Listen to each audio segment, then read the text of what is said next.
Death Race. Welcome to the recap room. In today's video, we'll be talking about an action sci-fi thriller film entitled Death Race. Warning, spoilers ahead. The movie is set in the year 2012 when the United States economy collapses, unemployment hits a record high, and crime rates spiral out of control. The prison system reaches breaking point. Private corporations now run all correctional facilities for profit. Terminal Island Penitentiary streams a series of cage fights live on the internet. Prisoners fight to death, creating a rating sensation. They are the new gladiators and Terminal Island is their coliseum. But not long after, the modern audience becomes bored. They demand more, and so the Death Race is born. In Death Race, inmates race each other using modified cars with weapons in order to win their freedom. This race is between a masked inmate called Frankenstein with his navigator case and Machine Gun Joe. Machine Gun Joe keeps firing at Frank's car, but there has been some problem with Frank's vehicle. His weapons are not working, so he drops the tombstone instead, his car's back shield. Unable to foresee that move, Machine Gun Joe's car was hit. But he is not giving up, especially now that Frank's car tank is exposed. Frank asks Case to leave the car seconds before his car explodes and crosses the finish line. The next scene shows an industrial worker named Jensen on his last day at work. In the locker room, he and his workmates are talking about the closing of the company where they work for. As they are getting the last paycheck, the workers are complaining about not receiving their wage in full. Suddenly, riot police arrive. When they were thrown something, the police shot the workers with rubber bullets. Ross, Jensen's bud, being the first one hit. This triggered a fight between the workers and the police. Jensen got home late because of the fight. He told his wife about the incident.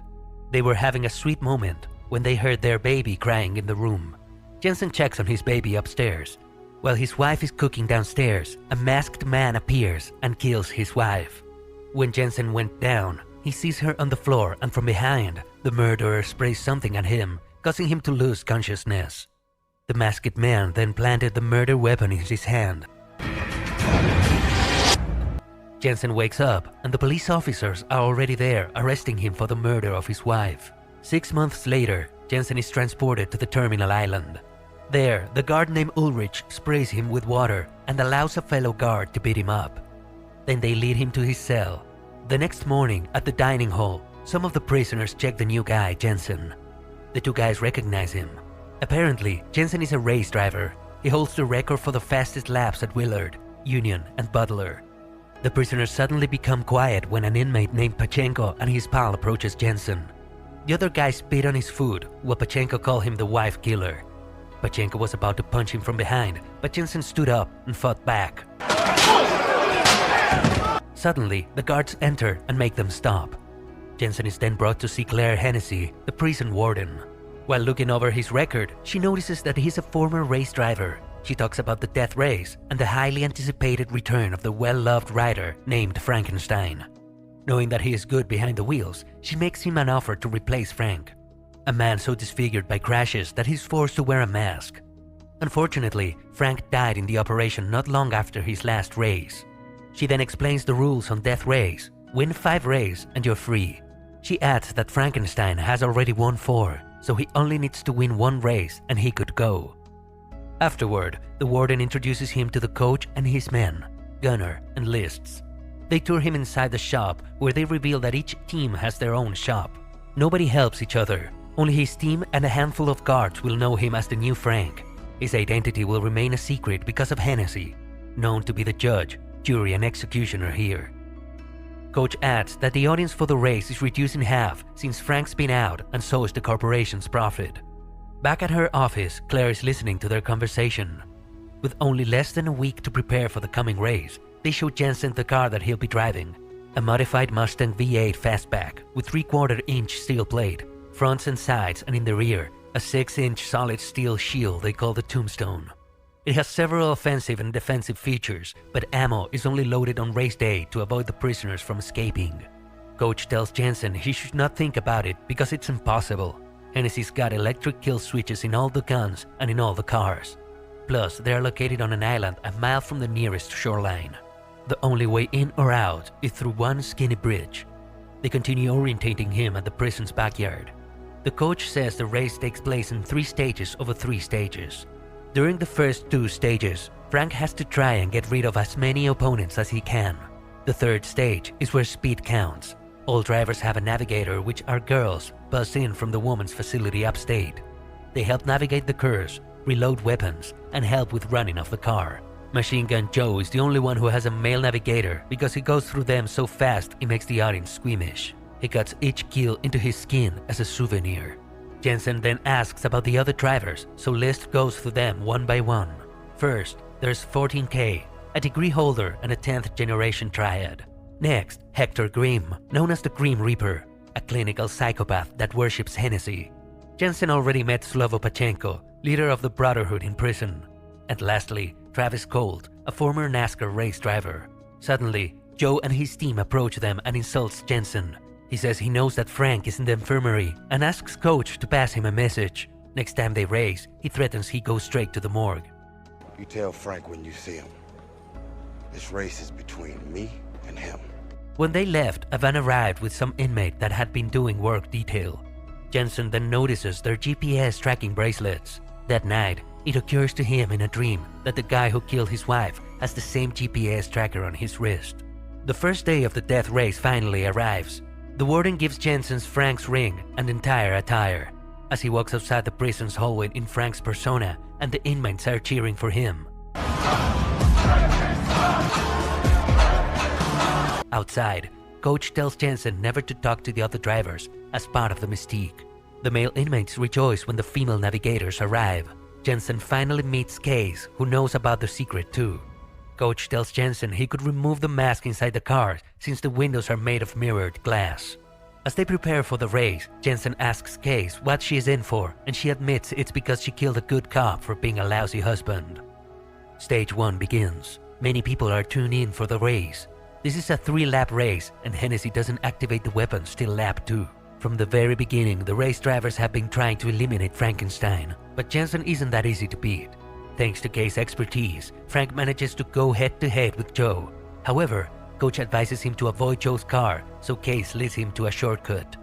Things start to get more intense when the swords, shields, and deathbeds are activated. The Reapers kill Syed by pushing his car to the deathbed. After that, he shoots oil at Joe's car, causing him to fall behind. But not long after, Green becomes 14K target. He pushes him off the track, and when he gets out of his car, Joe runs him over. Joe is back in the race, and Jensen manages to steal the shield from Colt. Case learns that their defense systems aren't working, just like what happened with Frank before. And List is concerned that the tombstone won't take much more of the gunshots. Good thing Jensen suddenly comes up with a plan. He asks Case to unhook the napalm and get on his lap, so he could launch her chair with the napalm oil on it. Colt's car gets hit with the oil, and Case throws the lighter at it. Joe hits the car, causing Colt to be eliminated.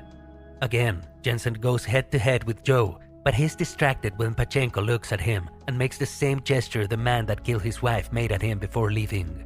Joe, seeing an opportunity, seized it and pushed Jensen's car back, causing him to finish last while Pachenko got first place. After the race, Frank's team checked the car. Gunnar says the gadgets are working properly, so it doesn't make sense that it can't be activated during the race. Jensen sees something is wrong, so he goes to Hennessey. He doesn't believe it's just a coincidence that he ends up in Terminal Island, so he tells her he won't race anymore. But Hennessey shows him a picture of his daughter and her soon-to-be new parents. She tells Jensen that he needs to race if he wants to see his daughter again. He takes the picture of her daughter and looks at it while he is in the yard. Coach is there, and Jensen asks why he's not wearing a number. To this, he replies it's because he's not a prisoner anymore. He qualified for parole 3 years ago, but he couldn't bring himself to cross the gate. He recognizes the world has changed since he has been in prison, so he prefers to stay in prison. Coach doesn't believe that Jensen killed his wife because of the way he looks and the picture of his daughter. Jensen then asked him if he thinks that Hennessey had his wife killed and framed him so she could bring him here to be the new Frank, but he didn't answer. While fixing the cars, List asked him to take a break. He didn't want to at first, but when he saw Pachenko walking, he left what he's doing and followed him. Jensen was captured by Pachenko's team, so Pachenko hit him a few times.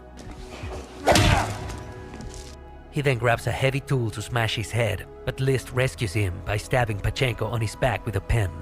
Jensen sees a metal shard and uses it to stab the one holding him. Then he knocks the others and goes after Pachenko. Knowing that Pachenko killed his wife, Jensen hits him and throws him around. He was about to kill him when Ulrich and the other guards stopped him. It's time for the stage 2 of the death race. Before the race, Pachenko does the same gesture to Jensen, but this time, Jensen is not affected. The race begins, but Jensen purposely drives slow to the tunnel for a chance to talk to Case in private. He asks if she killed Frank, but she denies it. He threatened to expel her from the car, so she admits that she sabotaged his rear weapons because of Hennessey offered to free her. She didn't want to kill him, she just needed to make sure he didn't win. Hennessey wants to keep Frank in prison so he could still race. After knowing that, Jensen proceeds with the race and speeds up. Jensen pushed Joe on the side and went after Pachenko. They try to push each other off the track, but they are unsuccessful. Case asks Jensen to take the fence, but he chooses to take the weapons manhole. His team is confused by his decision, but his goal is to kill Pachenko. Pachenko shoots at him, and Jensen surprised everyone by driving backwards and returning fire to Pachenko. After that, he asks Case to use the smoke, causing him to hit a concrete barrier. But Pachenko is still alive, so Jensen stops his car and gets out to go to his target. Pachenko says it's Hennessey, but he already knows, so he breaks his neck as revenge for his wife. Knowing that Jensen is out of his car, Joe decides to shoot at him, but his navigator isn't that much of a help for him, so he decides to push him out of the car and changes his navigator in the middle of the race. Hennessey then decides to release the Dreadnought, a multi-weapon truck she has been building all this time. This beast is so powerful that it killed 2 minor competitors easily. The truck takes a shortcut and reappears on the track. The massive weapon is now focusing on 14K. It traps him on the side and grabs his car with a chain, shooting at it until it explodes. That machine is unstoppable, so Jensen asks List to connect him to Joe's car. He invites him to play offensive together against the Dreadnought. They try working together to dodge the Dreadnought's powerful attacks, and then drive over the deathbed hole, causing the truck to crash against it. Hennessey doesn't look happy because of it. After the race, Joe and his team visit Jensen. Joe thinks that Jensen and Frank are on because their voices sound the same, but Jensen denies it. Meanwhile, Hennessey and Ulrich are concerned about Jensen, so they decide that Jensen needs to be killed. After all, Frankenstein mask can be worn by somebody else. Now, it's the stage 3 of the death race. Before the race, Ulrich is busy working on a bomb. As Hennessey gives a speech, Ulrich places the bomb on the Jensen's car. During the speech, Hennessey mentions that this may be the first time someone wins the death race. Because of that, Jensen realizes that there will never be a winner. Hennessey rigs the races to eliminate anyone that could possibly win for the 5th time. Hearing Jensen's words, Coach decides to show Jensen a video of the final moments of Grimm. This gave him a plan, so he asks Gunner and List if Hennessey's inspector cares if they add a half-gallon reserve tank. Confused by his plan, they ask Coach approval, to which he said that they give Jensen what he wants. Jensen then leaves and visits Joe Pitts and says Joe and Frank should talk. While getting ready, Hennessey visits Jensen to give him inspiration. She shows him his release papers that are already signed. Then she convinces him to stay even after winning, to continue as Frank. She's trying to make him think that he isn't a daddy material and that he really belongs to the racetrack. While they are inside the car, Case reveals to Jensen that Hennessey asked her to stop him if she sees him winning. The race begins. As soon as Jensen has the opportunity to get weapons, Ulrich deactivates it and only turns it on for Joe. This gives Joe an advantage, being the only one who can shoot. Because the rear shield has so much damage, Jensen asks Cole to drop the tombstone. But Joe dodged it since he has already seen that move from before. List then tells them that there's a lit shield coming in a quarter lap. Hennessey activated the defense manhole to keep the viewers interested. However, Joe fires at it. The warden then asks Ulrich to arm the explosive under Jensen's car just in case. Back to the race, Joe launches his rockets at Jensen, but instead of hitting him, he hits the wall. This is what Coach showed Jensen earlier, the wall behind Grimm when he died. This move gave them both the opportunity to escape. Seeing this, Hennessey stops the live stream. Joe calls Jensen to say that it's good that they had talk. Hennessey then hits the bomb detonator, but nothing happens. Frank's team had the bomb removed before the race and deactivated. Furious about it, Hennessey sends the police and the choppers to the bridge to follow the escapees. But Jensen had already prepared for it. He asks Case to pull the trigger for his extra half-gallon reserve, causing the police cars to explode. As they are near the gates, the guards are firing at them.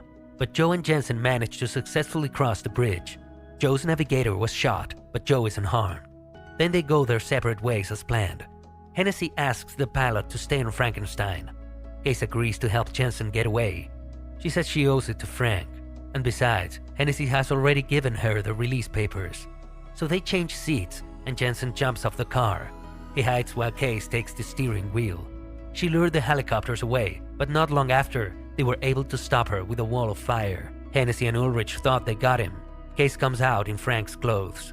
While the cops are distracted, Joe meets Jensen and hands him a bag. They both board the train and escape.